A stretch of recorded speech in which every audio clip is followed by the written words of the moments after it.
Perkenalkan,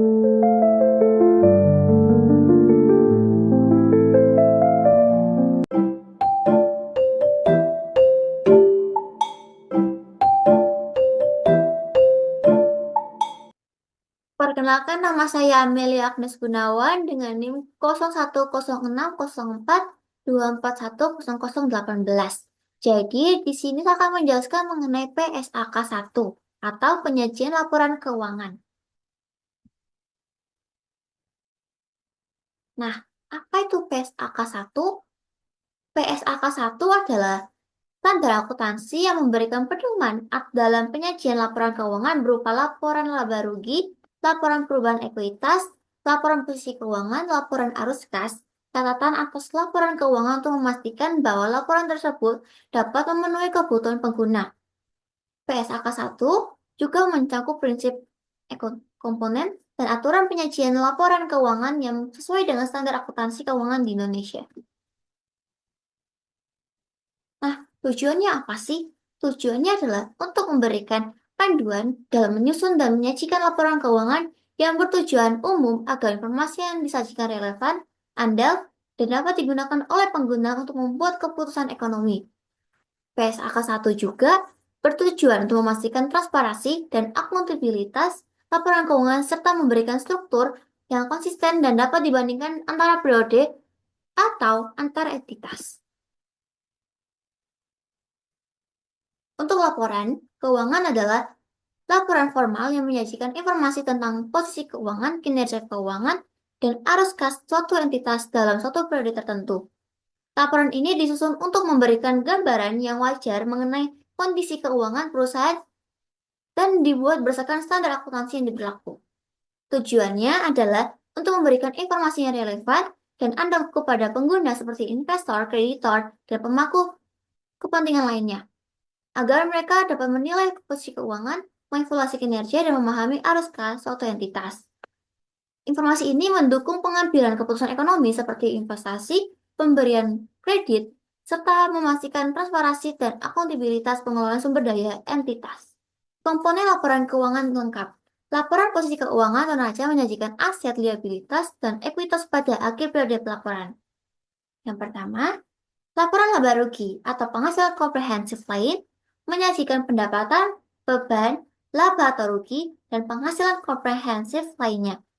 Laporan perubahan ekuitas menyajikan perubahan dalam ekuitas seperti laba yang ditahan dan distribusi dividen. Laporan arus kas menyajikan arus kas masuk dan keluar dari aktivitas operasi, investasi, dan pendanaan. Catatan atas laporan keuangan memberikan penjelasan rinci dan informasi tambahan terkait laporan keuangan.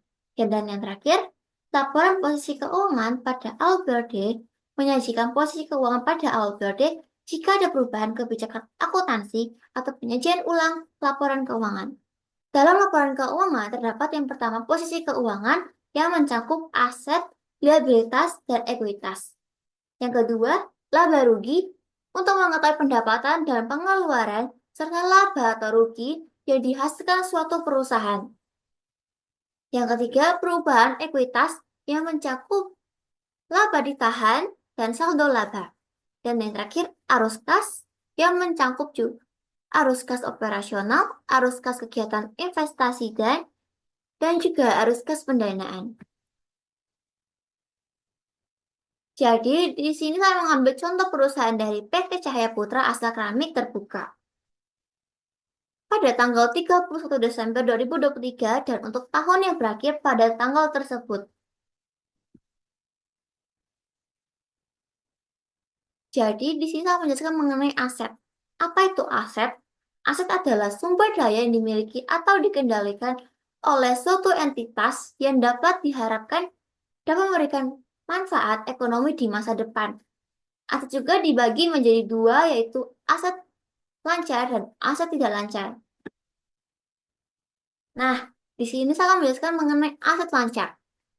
Aset lancar adalah aset yang diharapkan dapat diuangkan, dikonsumsi, atau dijual dalam jangka waktu 1 tahun atau dalam siklus operasi normal entitas mana yang lebih lama.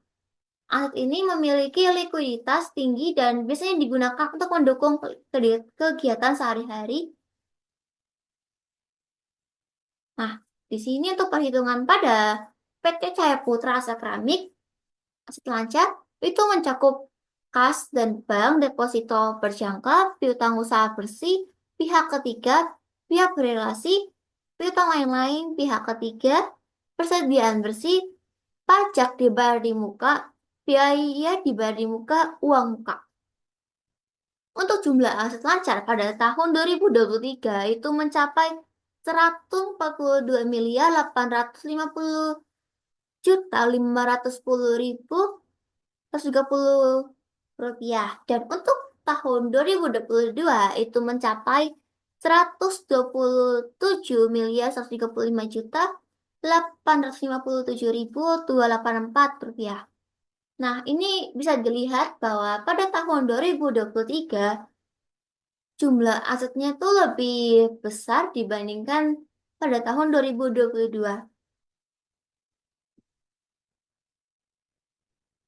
Lalu saya akan menjelaskan mengenai aset tidak lancar. Aset tidak lancar adalah aset yang dimiliki oleh entitas dan diharapkan tidak akan diuangkan, dikonsumsi, atau dijual dalam jangka waktu 1 tahun atau dalam siklus operasi normal entitas mana yang lebih lama. Pada PT Cahaya Putra Asa Keramik, aset tidak lancarnya mencakup investasi, aset pajak tangguhan, aset tetap bersih, properti, investasi, aset hal guna bersih, taksiran klaim pajak, penghasilan, aset tidak lancar lainnya, dan untuk jumlah aset tidak lancar itu mencapai 323.165.288.506 rupiah itu pada tahun 2023, dan pada tahun 2022 itu mencakup 320.834.215.495 rupiah. Dan ini juga bisa dibuktikan bahwa pada tahun 2023 itu lebih tinggi dibandingkan 2022.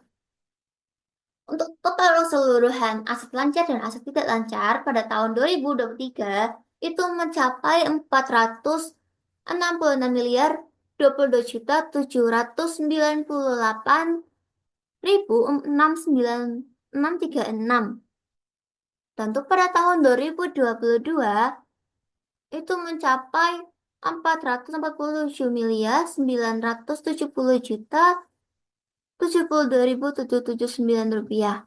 Nah, ini tetap bisa masih dibuktikan bahwa pada tahun 2023 itu nilainya tuh lebih besar dibandingkan tahun 2022.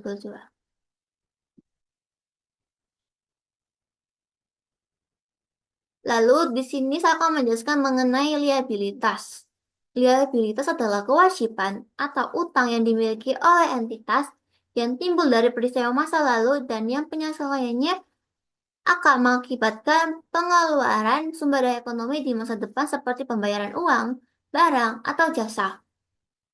Liabilitas juga dibagi menjadi dua, yaitu liabilitas jangka pendek dan liabilitas jangka panjang.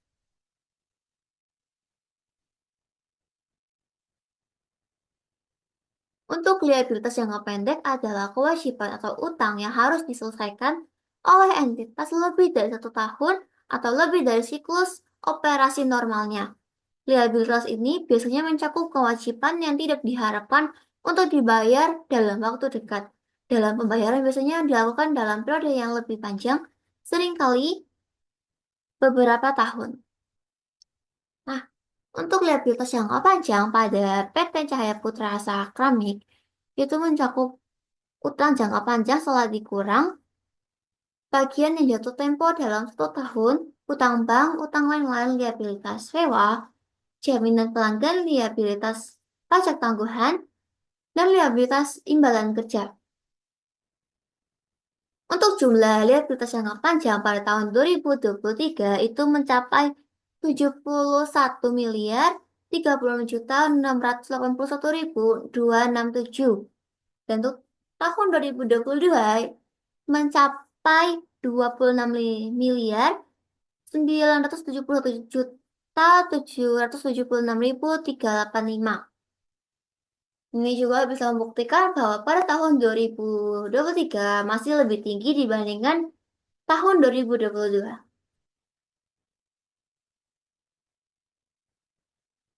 Selanjutnya, liabilitas jangka pendek. Liabilitas jangka pendek adalah kewajiban atau utang yang harus diselesaikan oleh entitas dalam waktu 1 tahun atau dalam siklus operasi normal entitas mana yang lebih lama. Liabilitas ini mencakup kewajiban yang perlu dibayar dalam waktu dekat, biasanya dalam periode 12 bulan ke depan. Pada PT Cahaya Putra Asa Keramik, liabilitas jangka pendeknya itu mencakup utang bank jangka pendek, utang usaha pihak ketiga, utang pajak, beban masih harus dibayar, pendapatan sewa ditangguhkan, utang jangka panjang yang akan jatuh tempo dalam waktu 1 tahun, utang bank, utang lain-lain, liabilitas sewa.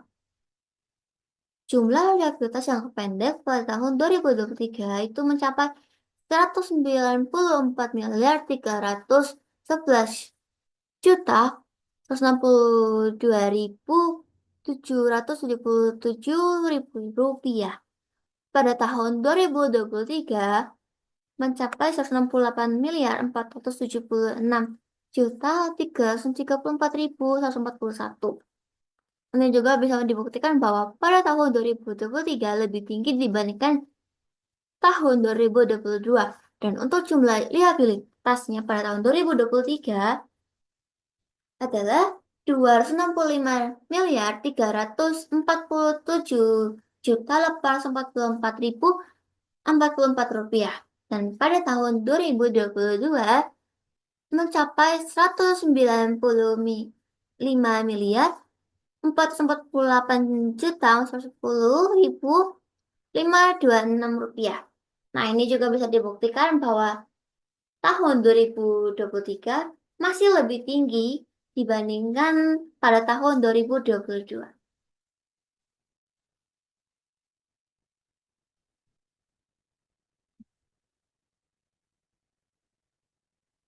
Nah, di sini saya akan menjelaskan mengenai ekuitas.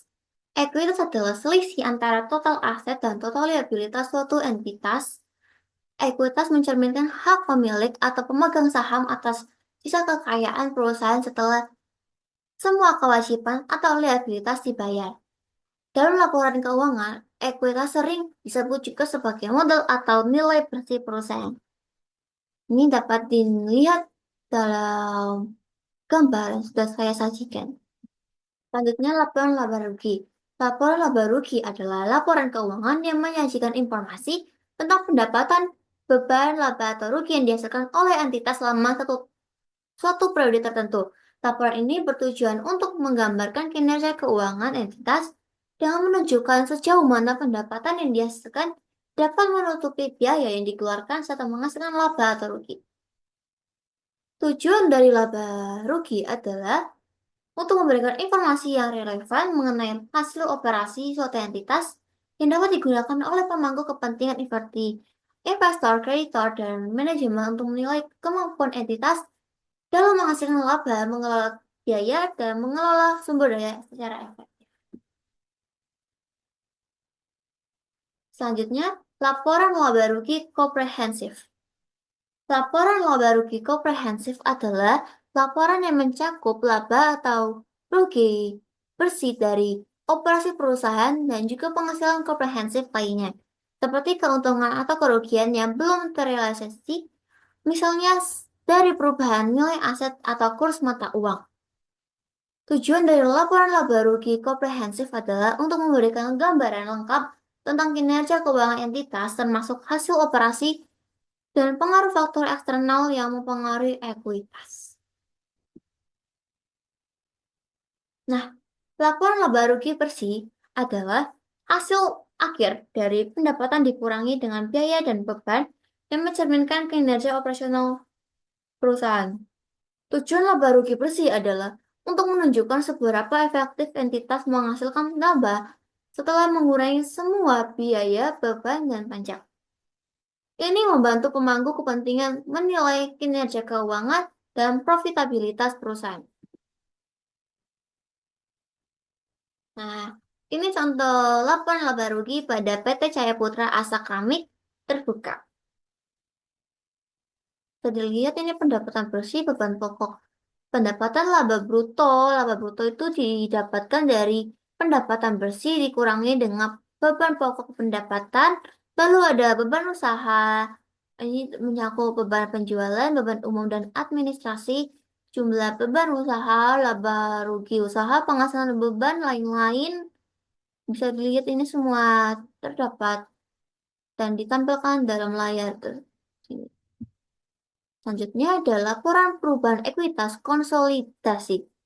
Laporan perubahan ekuitas konsolidasi adalah laporan yang menyajikan perubahan dalam ekuitas grup perusahaan dalam atau selama periode tertentu yang mencakup semua entitas yang dikendalikan dalam suatu grup atau induk dan anak perusahaan. Laporan ini menggabungkan perubahan ekuitas dari induk dan anak perusahaan menjadi satu laporan konsolidasi. Ini contohnya, bisa dilihat seperti di gambar yang sudah saya sajikan.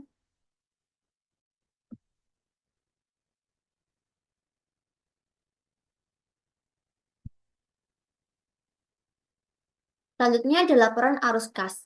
Laporan arus kas menyajikan informasi tentang aliran kas masuk dan keluar dari suatu entitas selama periode tertentu. Laporan ini dibagi menjadi tiga bagian. Yang pertama, arus kas dari aktivitas operasi atau arus kas dari kegiatan bisnis sehari-hari. Yang kedua, arus kas dari aktivitas investasi, yaitu arus kas dari pembelian atau penjualan aset jangka panjang.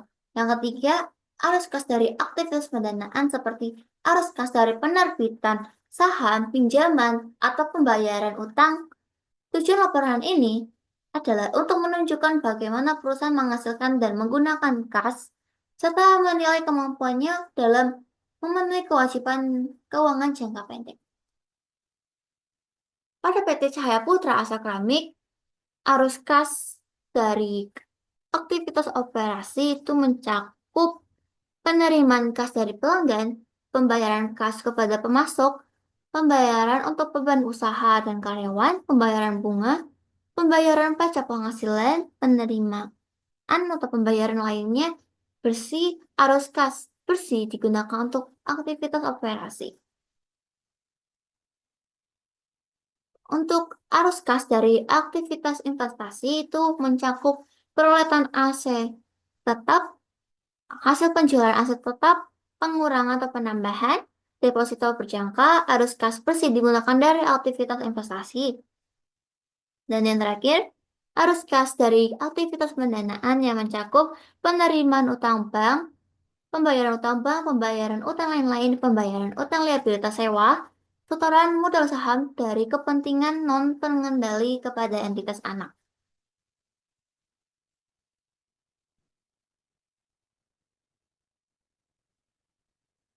Lalu catatan laporan keuangan. Catatan laporan keuangan adalah bagian yang menyertai laporan keuangan utama seperti neraca, laporan laba rugi, dan laporan arus kas. Catatan ini memberikan penjelasan rinci mengenai kebijakan akuntansi yang digunakan serta informasi tambahan yang diperlukan untuk memahami dan menginterpretasikan angka-angka yang disajikan dalam laporan keuangan. Jadi di sini saya sudah menyediakan soal untuk FIFO dan average dengan metode perpetual. Jadi saya sudah menyediakan 5 tanggal, ya tanggal 1, 2, 5, 6, 7 pada bulan Maret 2023. Nah, sebelum itu saya mau menjelaskan beberapa penjelasan mengenai tabel FIFO perpetual. Tabel ini mencakup tanggal, kolom pembelian yang terdiri dari kuantitas, biaya per unit, jumlah, lalu ada penjualan, itu sama seperti pembelian itu ada kuantitas, biaya per unit, jumlah, dan yang terakhir, gudang, itu terdapat kuantitas, biaya per unit, dan jumlah juga. Nah, kita akan mengerjakan soal yang pertama, yaitu tanggal 1 bulan 3 tahun 2023. Nah, ini kan ada keterangannya kan stok awal. Berarti masuk di gudang. Ini sama dengan kuantitasnya ngambil sama dengan biaya per unitnya sama dengan 50.000. Lalu untuk jumlahnya ini kita kalikan saja. 1.000 itu dikalikan dengan 50.000 sama dengan 50 juta. Lalu pada tanggal 2 itu kita melakukan terjadi transaksi penjualan ya. Itu kuantitasnya sama dengan nah 600. Yes. Biaya per unitnya itu sama dengan jumlah ini 50 juta dari gudang. Maaf, biaya per unitnya gudang.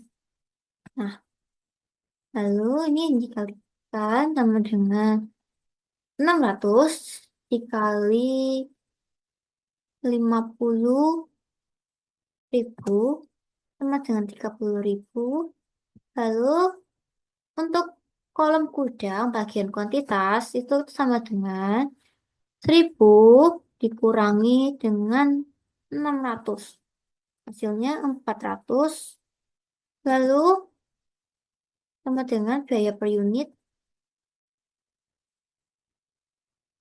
sama dengan untuk jumlahnya kita kalikan saja seperti biasa. 400 dikalikan dengan 400 dikalikan dengan 50.000. Nah, sama dengan 20 juta. Lanjut, selanjutnya kita pada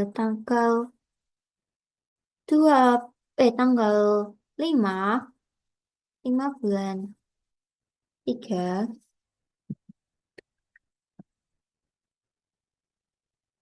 yang melakukan transaksi pembelian ya guys ya. Pembelian berarti masukin kuantitasnya sama dengan 2.000. Lalu untuk biaya per unitnya sama dengan 25.000 sama dengan dikalikan saja 2.000 dikalikan dengan 25.000 sama dengan 50 juta. Selanjutnya kita move ke gudang, kolom gudang itu sama dengan 400. Ambil dari sini ya guys ya, 400 di atas. Lalu 50.000 ini kita tulis ulang seperti yang di atas.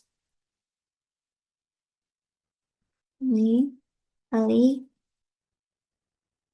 100. Oke, sama ya guys ya.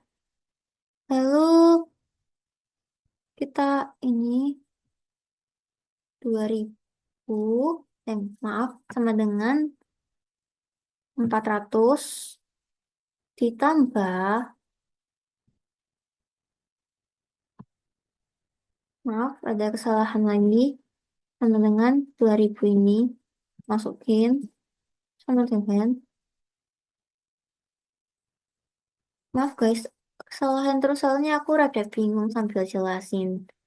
Jadi sama dengan aja langsung 2.000 ini dikalikan dengan 25.000 sama dengan 50 juta guys ya. Langsung kita move ke nomor selanjutnya. Itu pada tanggal 6. Oke. Pada tanggal 6 itu transaksinya penjualan ya guys ya. Transaksinya penjualan. Berarti di sini. Nah, kan ini jualan. Jadi kita ngambil yang sebelumnya ini. Nah, untuk biaya per unitnya itu kita pakai nih guys, nilainya. Nah, maaf, kita pakai biaya per unit yang awal.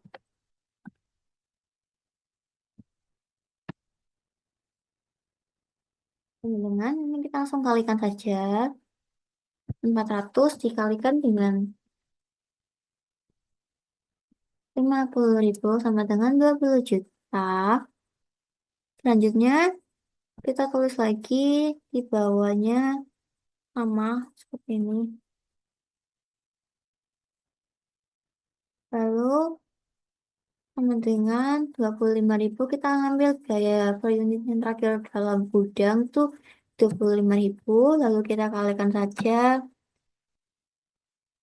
400 dikalikan dengan 25.000 sama dengan 10 juta.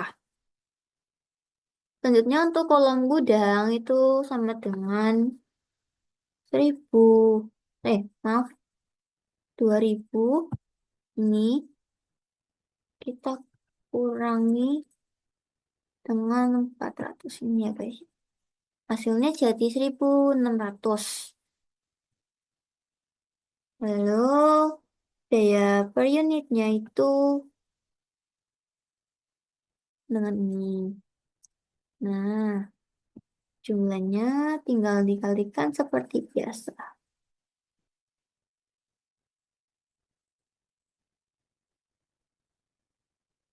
Nah, oke. Udah mulai ada kehidupan nih untuk metode perpetual FIFO ini. Nah, lanjut. Tanggal terakhir 7 bulan 3 tahun 2023. Ini kan ada transaksi pembelian ya guys ya. Itu kita langsung input aja tanggalnya. Ang- Input tanggalnya 7, terus input di kolom pembelian, kuantitas pembelian 500. Nah, biaya per unitnya itu 35.000. Mm-mm. Lalu jumlahnya ini tinggal kalikan saja. 500 itu dikalikan dengan 35.000. Oke, tes ya. Nah, oke, sama dengan 17.500.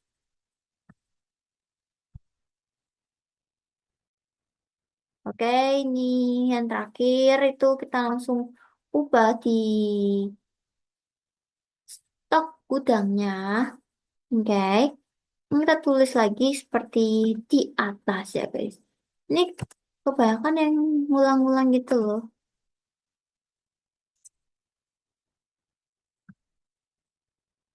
Nah, ini hasilnya tinggal dikalikan saja. Oke, lalu kita tulis ini kuantitasnya seperti di sini. Oke. Mm, Terus biaya per unitnya kita juga tulis seperti di sini. Nah, oke. Terus ini dengan kayak input aja dari sini. Oke. Jadi untuk tabel FIFO metode perpetual itu kita hitung juga beban pokok penjualan sama dengan 60 juta, lalu persediaannya akhir itu 230.500.000. Nah, untuk menghitung persediaan akhir itu kita menggunakan metode sum. In- ini tambahin semua guys, sama dengan gini. Kalau misalnya masih bingung, aku contohnya sum, sama dengan sum. Heeh. Kita tinggal tambahin aja ini. Nah, kalau udah input semua, enter. Nah, langsung kan, kalau misalnya ini juga sama sih. Sama dengan zoom. Kita zoom ini guys, lebih gampang guys. Kita tinggal drag dari atas ke bawah.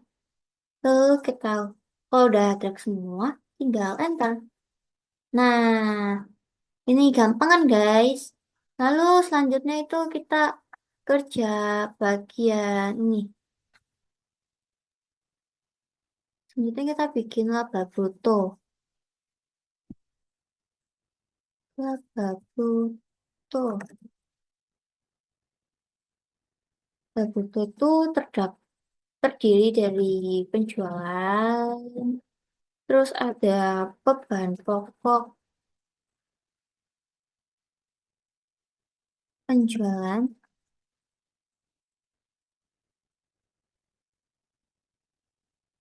pajak itu laba bruto.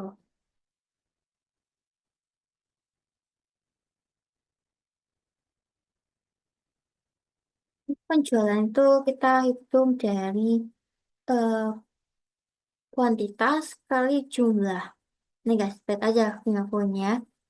Ini kita dalam kurung karena penjualannya tuh nggak lebih dari satu soalnya. Nih, terus kita kalikan, terus kali ini, terus tutup kurung, terus tambah, terus buka kurung lagi,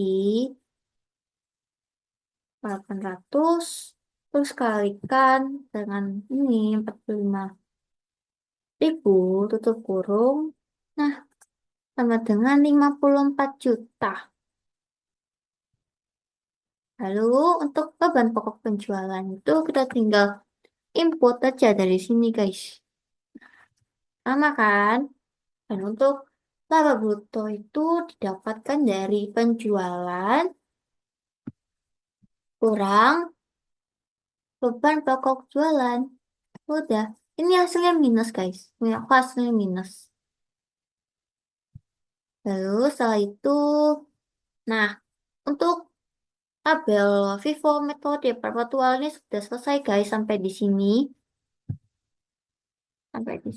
Sampai ada kurang pokok penjualan, persediaan akhir, dan laba bruto. Laba brutonya itu sebesar minus 6 juta. Selanjutnya, kita bakalan kerjain yang average cost. Oops. Nah, untuk average cost ini juga eh, struktur kolomnya juga sama seperti Vivo sebelumnya.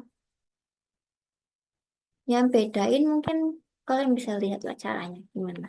Ini kita input seperti biasa tanggal 1 bulan 3 tahun 2023. Nah, pada tanggal 1 2023 bulan Maret itu kan terjadi stok awal kan. Jadi masuk di gudang. Nah, kita langsung input aja ini masuk dari sebelumnya aja sih. Ini kuantitas itu. Lalu biaya per unitnya itu sama. Hmm, oke. Untuk jumlahnya itu seperti biasa kita kalikan. Nah, 50 juta kan. Lalu kita langsung lanjut pada nomor 2. 2. Oh, ada penjualan. Berarti kita langsung input aja guys seperti tadi ya. Input. Oh, nah, ini. Oh, maaf. Jangan. Kalau pakai itu bingung ya guys. Pakai kursor aja.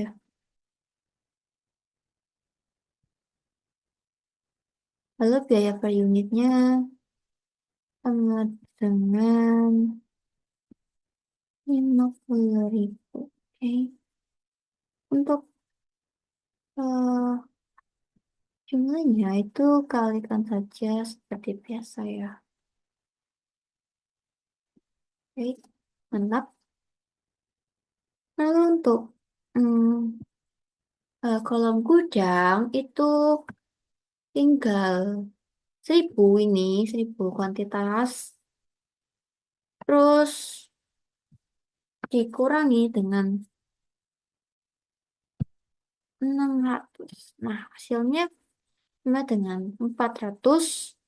Terus kita biaya per unitnya itu kita ambil dari atas. Untuk jumlahnya itu tinggal dikalikan saja ya guys ya. Oke.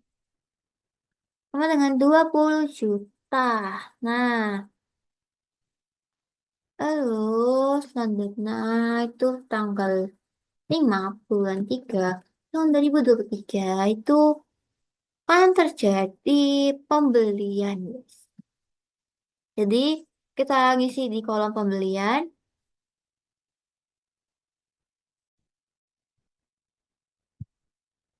Nah,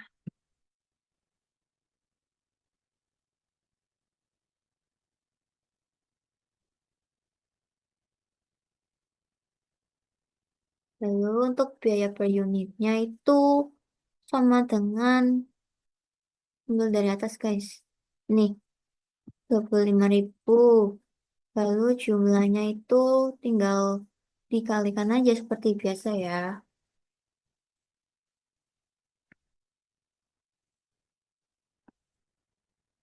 Oke, lalu lanjut.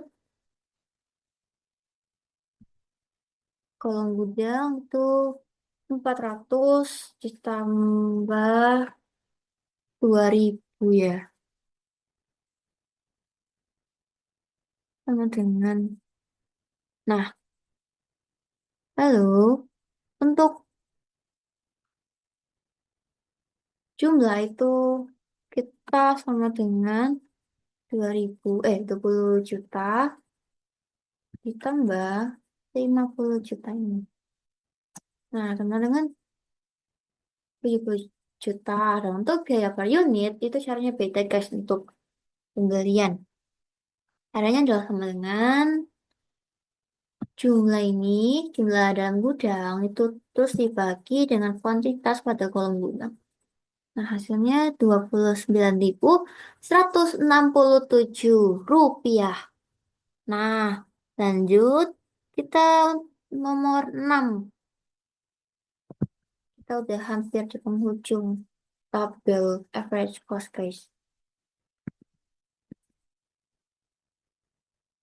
Pembelian itu kan, maaf.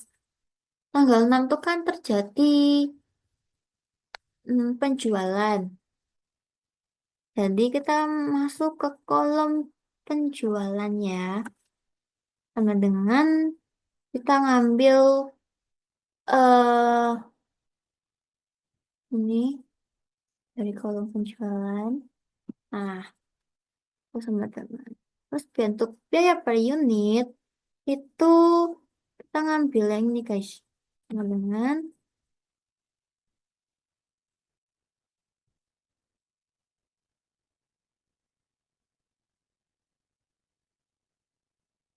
nah, oke.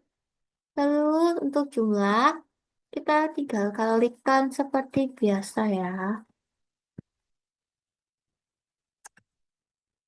Oke, jadi lalu untuk kolom gudang itu sama dengan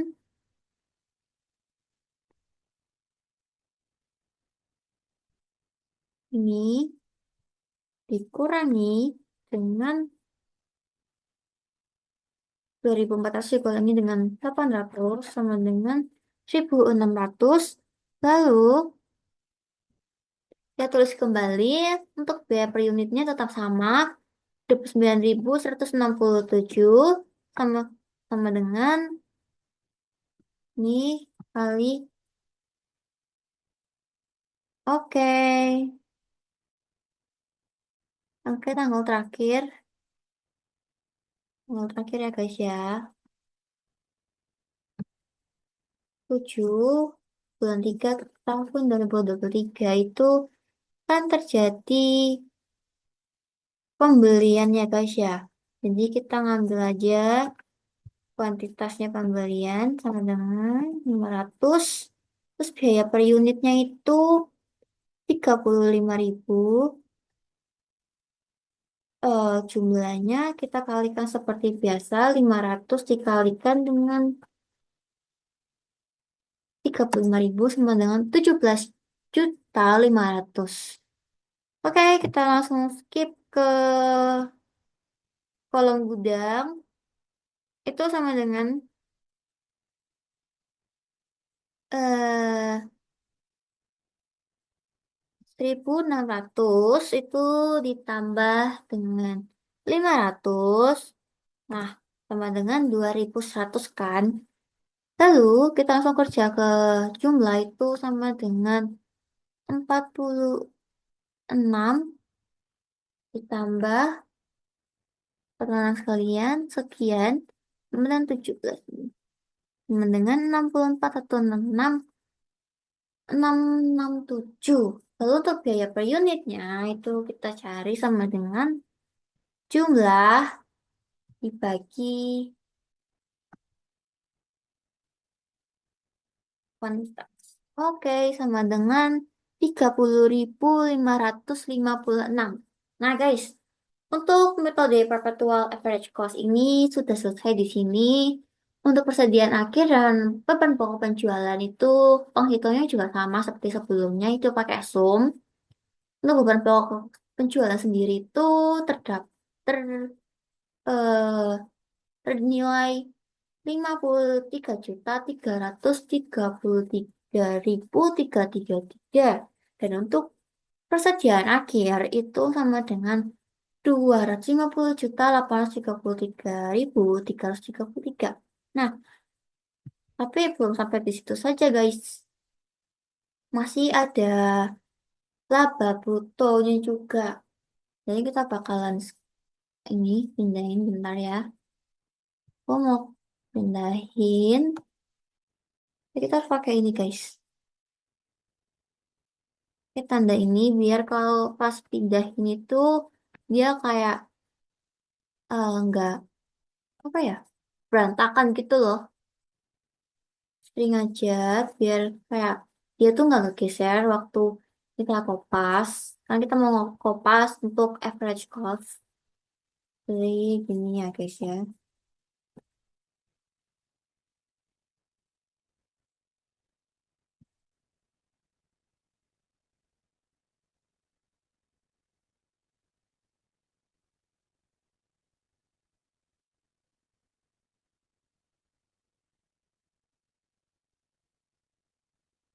Oke, untuk kita kopas.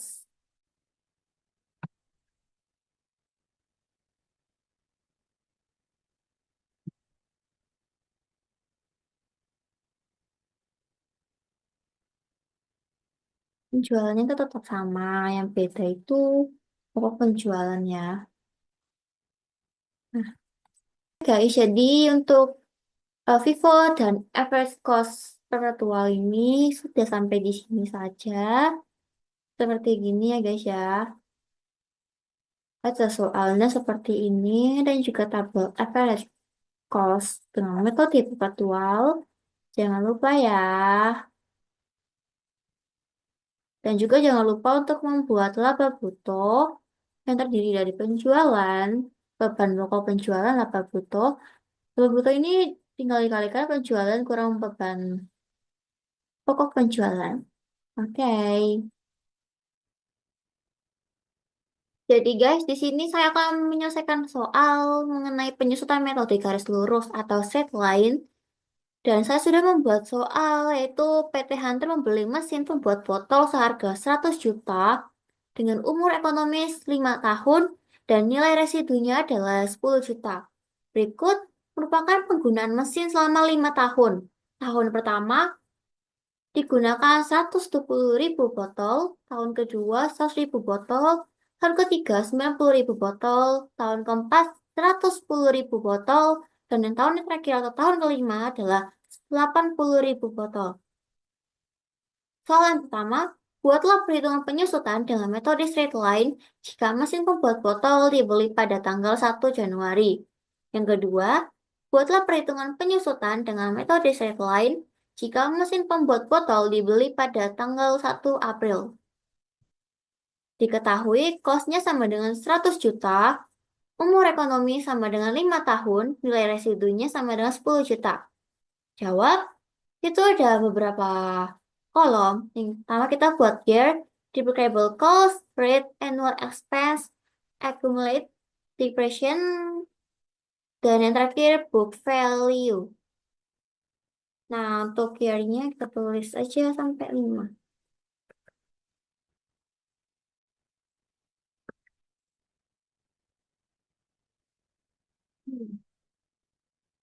Lalu deprecable cost-nya itu kita cari dengan sama dengan cost kurang nilai residu. Nah, hasilnya ini guys. Kita lanjut dulu. Sama, untuk rate-nya sama dengan 100%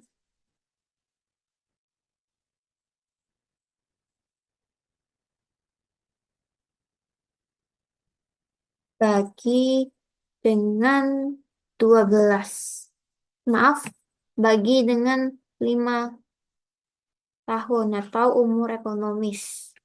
Sama dengan 20%, lalu annual expense-nya itu sama dengan deprecable cost itu dikali dengan 20%. Nah, sama dengan 18 juta untuk accumulated depression ini sama ya guys ya. Ini kita copy aja. Dan untuk book value itu sama dengan cost dikurang dengan annual expense. Nah, sama dengan 82 juta untuk deprecable cost itu sama dengan nih. Nah, ini kan kita buat sampai ke bawah. Nah, ini guys, benar-benar. Rate-nya juga sama ya guys ya.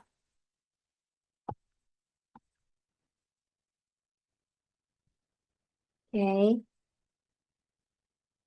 Nah, ini untuk annual expense-nya itu sama juga. Hmm.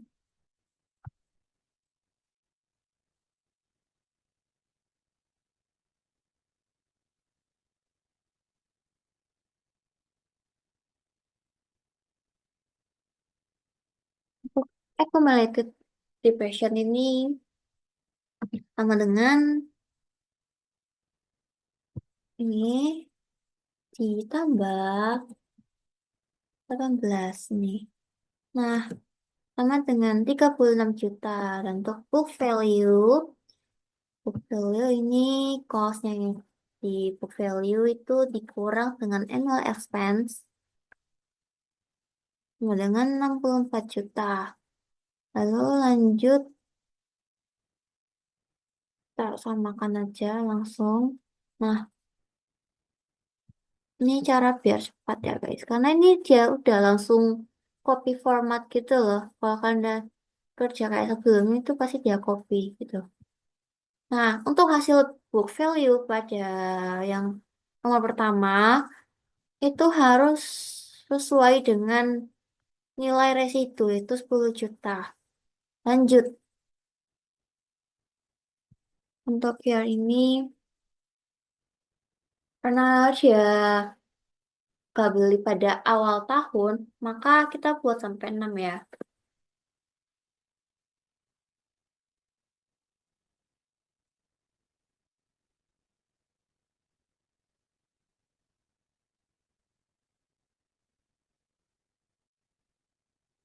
Oke. Untuk deprecable cost-nya juga sama seperti sebelumnya. Ini aku langsung copy aja ya guys ya. Biar lebih cepat gitu. Tetap sama kok. Nah, maaf. Oke. Ini aja.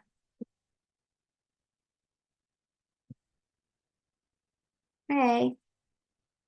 Lalu rate-nya itu sama kayak sebelumnya 20%. 20% sama dengan ini kita langsung copy aja. Langsung copy seperti sini. Lalu sama dengan oke. Tinggal nih Akan tarik seperti biasa ya guys ya. Oke, mungkin aku buat dulu garisnya karena rada mengganggu. Nanti aja kalau gitu. Oke, yang membedakan nomor satu dan nomor dua itu ada di useful, useful life. Di nomor satu kan nggak ada useful life kan. Nah, pada nomor dua ini ada useful life yang kayak untuk digunakan. Untuk mencarinya kayak gimana? Nah, carinya itu sama dengan kan ini udah pakai 9 bulan ya guys ya. Jadi 9 bagi, nah, sama dengan 0,75. Dan untuk annual expense-nya itu seperti apa? Sama dengan, ini kita langsung kali aja di variable cost-nya itu dikali dengan rate, terus dikali dengan useful life. Nah, hasilnya adalah 13.500. Untuk accumulated depreciation-nya itu sama seperti annual expense. Nah, dan untuk book value itu sama seperti di atas ya guys ya. Eh, book value itu sama dengan cost dikurangi, maaf, cost dikurangi dengan annual expense. Nah, hasilnya adalah 80.500. Ini kita langsung seperti biasa ini 90 juta kalikan dengan 20%. Oke, 20% sama dengan 18 juta. Ini kita langsung tarikkan saja sampai di tahun kelima. Karena tahun keenam tuh nanti berbeda lagi guys. Sama ya ini ya. Lalu sama juga kita buat nih. Accumulated depreciation-nya itu sama dengan 13.500 ditambah 18 juta. Nah, sama dengan 31.500. Caranya kita tinggal tarik aja. Oke. Nah, book value-nya juga sama guys. 86 ini kurang. Untuk menentukan book value itu tuh sama dengan book value yang hasil dari cost sebelumnya itu terus dikurangi dengan annual expense. Nah, ini kalau masih belum paham saya jelaskan ulang. Sama dengan 68.500 dikurangi dengan annual expense. Nah, ini guys, 5.500. Oke, mantap. Tinggal ketarikan saja biar cepat. Nah, tahun ke-6 tuh beda guys. Bedanya di mana? Kalau tahun 2 sampai 5 itu kan nggak pakai useful life. Yang pakai kan tanggal tahun 1. Nah, pada tahun ke-6 juga atau angka ke-6 itu kita juga pakai useful life. Dengan cara apa? Dengan cara bulan yang sisa itu 3, 3 bulan tersisa itu 3 bagi 12 sama dengan 0,25. Lalu, untuk menentukan annual expense-nya juga sama seperti sebelumnya, yaitu 90 juta dikalikan dengan 20%, right? Lalu dikalikan lagi dengan useful life sama dengan 4.500. Nah, untuk accumulated depreciation-nya itu sama dengan 85 juta, itu lalu ditambah dengan 4.500. Oke. Nah, untuk book value-nya itu sama dengan sama guys. 14.500.000 dikurangi dengan 4.500.000. Oke. Nah, guys, yang menjadi persamaannya tuh ya, di akhirnya itu pada nomor satu dan nomor dua itu hasil book value-nya tuh harus sama dengan nilai residunya kalian. Nah, nilai residu soalku kan ini kan 10 juta. Maka hasil akhir book value itu harus di 10 juta juga. Kalau misalnya enggak 10 juta atau lebih atau kurang dari 10 juta, berarti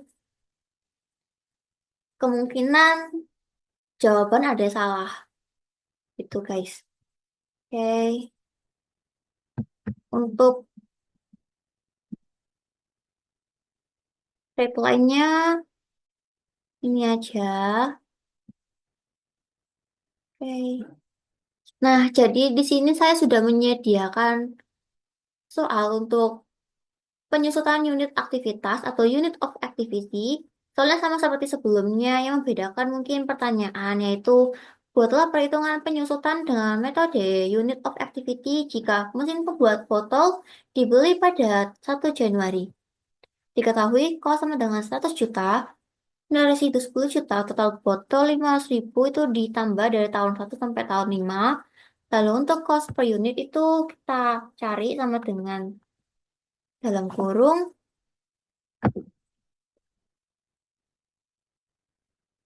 cost dikurang nilai residu, lalu dibagi dengan total botol. Nah, sama dengan 180 ya.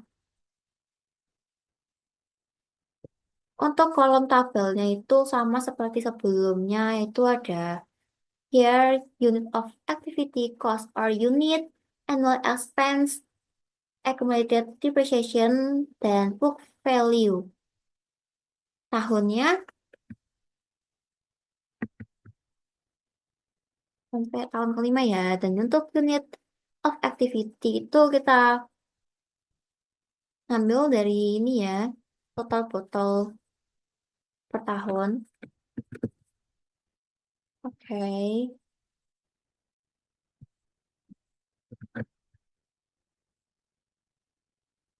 Untuk cost unitnya itu sama dari sini ya. Ya, aku tulis. Kita samakan saja sampai di bawah ya. Dan untuk annual expense itu seperti biasa dikalikan unit of activity dikalikan dengan cost per unit. Nah, 21. Lalu accumulated depreciation-nya itu juga sama seperti sebelumnya. Sama seperti annual expense. Dan untuk book value-nya itu sama dengan cost dikurangi dengan annual expense. Nah, sama dengan 78.400.000 rupiah. Nah, untuk annual expense tahun kedua, itu didapatkan dari ini ya, 100.000 dikalikan dengan 180. Oke, sama guys, 18 juta rupiah. Ini samakan aja guys, ke bawah itu biar lebih mudah. Lalu untuk accumulated depreciation-nya itu sama dengan 21.600.000 lalu ditambah dengan 18 juta. Nah, sama dengannya 39.600.000 dan untuk book value sama dengan 78.400.000 dikurangi dengan annual expense-nya itu 18 juta sama dengan 60.400.000. Untuk cara cepatnya kalau sudah seperti ini kita langsung tarik saja. Cara ini dilakukan untuk menghemat waktu juga ya guys ya. Ini enaknya kalau kita memakai Excel. Semuanya menjadi serba cepat. Nah, ini guys, untuk Metode unit of activity sama dengan ini ya. Untuk hasil book value-nya itu seperti yang saya jelaskan sebelumnya pada metode straight line, hasil akhir book value itu harus sama dengan nilai residu ya guys. Kalau misalnya beda dengan nilai residu, berarti ada yang salah sama jawabannya kalian. Jadi kalian harus mesti cross check lagi itu. Jadi di sini saya akan menjelaskan yang terakhir yaitu mengenai penyusutan metode double declining. Ini soalnya sama seperti sebelumnya, yang mungkin yang membedakan metode atau cara pengerjaannya ya guys ya. Soal yang pertama, buatlah perhitungan penyusutan dengan metode double declining jika mesin pembuat botol dibeli pada tanggal 1 Januari. Yang kedua, buatlah perhitungan penyusutan dengan metode double declining jika mesin pembuat botol dibeli pada 1 Oktober. Diketahui kos 100 juta, umur ekonomis 5 tahun, nilai residu sama dengan 10 juta. Oke, tahunnya kita buat saja seperti biasa, atau sampai 5 ya. Oke, 5. Beginingnya itu kos. Oke, enter. Rate-nya sama dengan eh dalam kurung 100%.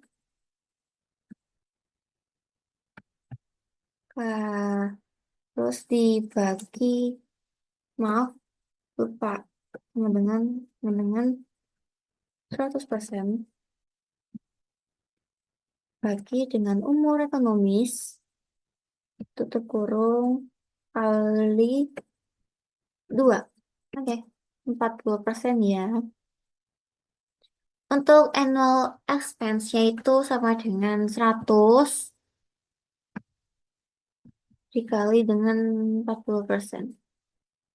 100 kali dengan 40% sama dengan 40 juta. Dan untuk accumulated depreciation-nya itu sama seperti annual expense yaitu 40 juta. Dan untuk book value-nya itu sama dengan 100 juta lalu dikurangi dengan annual expense yaitu 60 juta. Oke, lalu book value-nya itu diisi dengan book value ini 60 juta.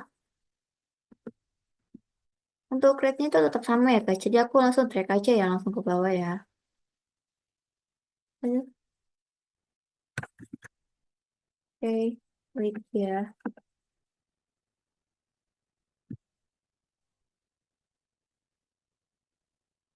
Oke, dan untuk annual expense-nya itu sama 60 juta kali dengan 40%. Sama dengan 24 juta. Aku mau lihat di precision-nya itu sama dengan 40 juta ditambah 24 juta. Nah, sama dengan 64 juta. Untuk book value itu sama dengan 60 juta dikurangi dengan 24 juta sama dengan 36 juta. Oke, sama dengan 26 juta. Oke, sama dengan 36 juta dikalikan dengan 40%.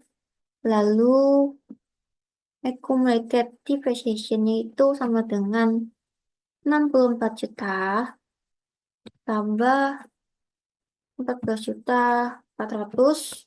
Oke, untuk book value-nya itu seperti biasa 36 juta dikurangi dengan annual expense yaitu 21 juta. Oke, kita langsung pakai track aja ya biar cepet ya.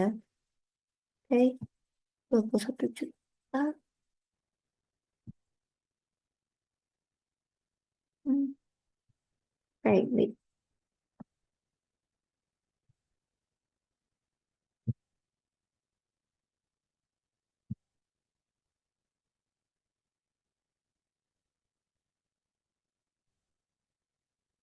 Nah, Ini kan langsung muncul di gini book value.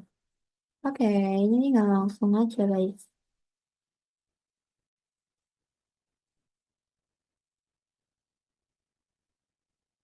Nah, ini hasil book value-nya kan nggak sesuai dengan nilai residunya kan. Jadi kita harus sesuaikan guys. Dengan gimana caranya? Oke, kita langsung copy aja ini.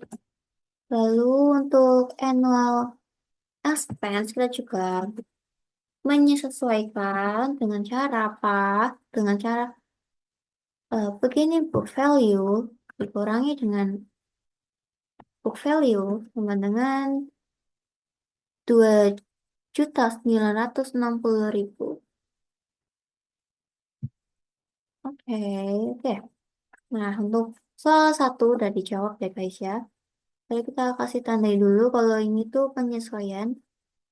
Ini.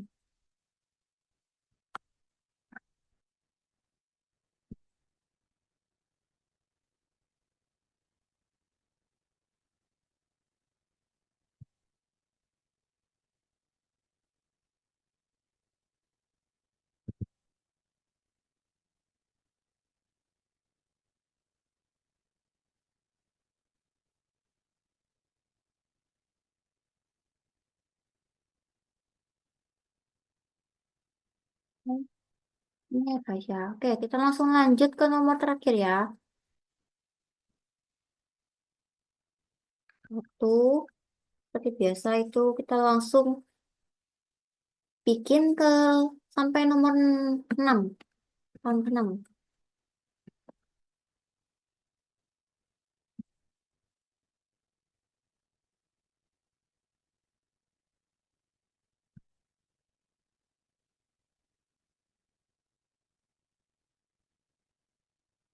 Oke, langsung begini. Book value-nya itu sama seperti di atas. Itu memakai cost.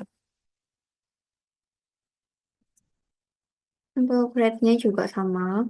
Aku langsung copy aja ya. Useful life itu kan sama seperti sebelumnya.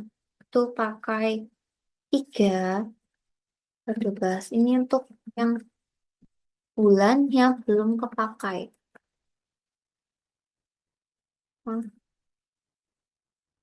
3/12. Kita langsung ubah ke desimal. Format number. Oke. Annual expense-nya itu seperti biasa dikalikan. Ini sebenarnya caranya sama semua kok guys. Oke, oke 10 juta dan untuk accumulated depreciation-nya itu sama juga sama kayak annual expense. Dan untuk book value-nya itu sama dengan cost.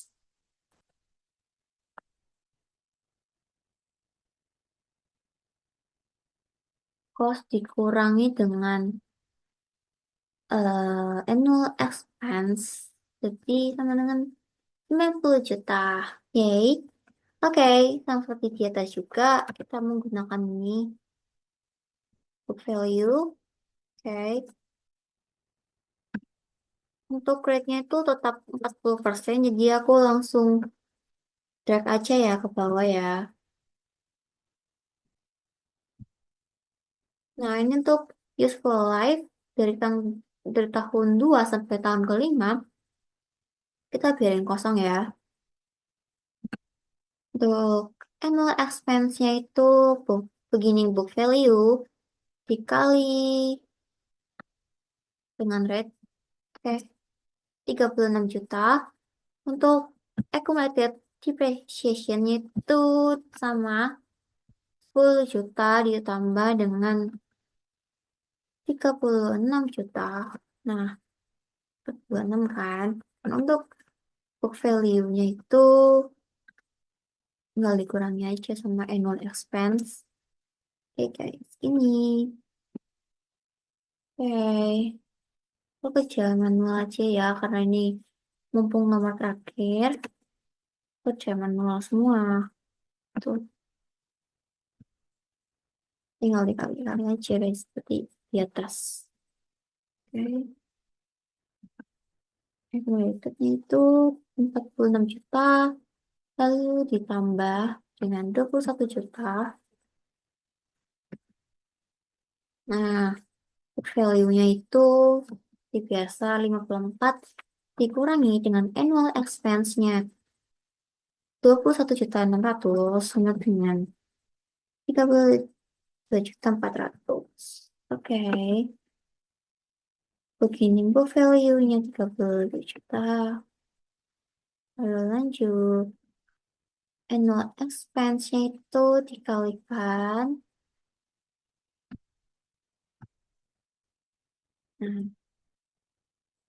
metodenya juga sama, itu pertambahan. Sangat mudah kan guys? Apalagi kita sudah di zaman serba canggih, di mana ada serba otomatis gitu guys, aplikasi otomatis. Untuk book value-nya itu aja. Oke.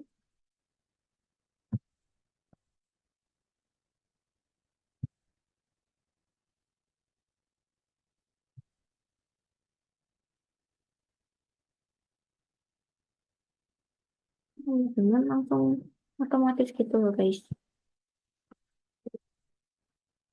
Nah, dengan enter gitu. Oke.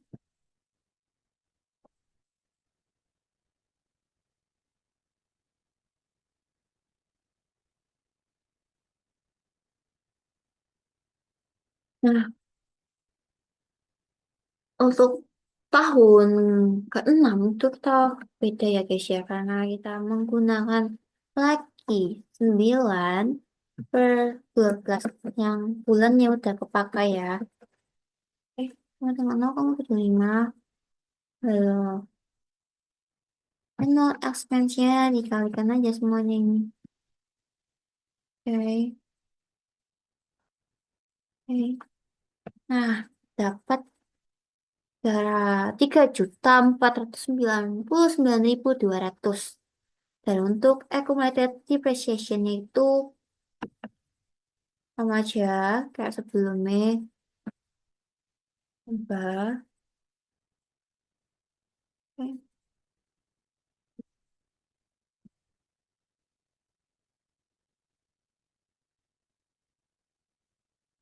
sama dengan. Oke. Nah guys, kan seperti yang aku bilang sebelumnya kalau misalnya nah guys, nah guys, kan seperti yang pernah nah guys, seperti yang aku bilang sebelumnya itu kalau akhir book value itu harus sama dengan nilai residu yaitu 10 juta. Kalau bisa, kalau misalnya belum 10 juta, coba kita sesuaikan nih guys. Karena ini kan penyesuaian, jadi harus disesuaikan dulu. Nah, ini oke 10 juta ya. Nah, untuk annual expense-nya juga kita ganti ya. Sama dengan beginning book value dikurangi dengan book value. Nih guys, jadinya 1.664.000. Oke, jadi kita tinggal ngedit aja untuk memperbaiki.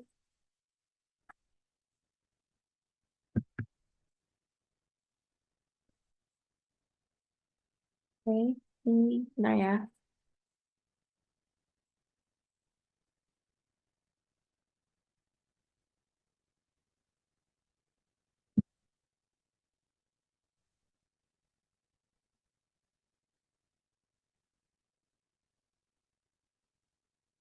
Ngedit biar rapi dan biar lebih enak untuk dilihat ya. Oke,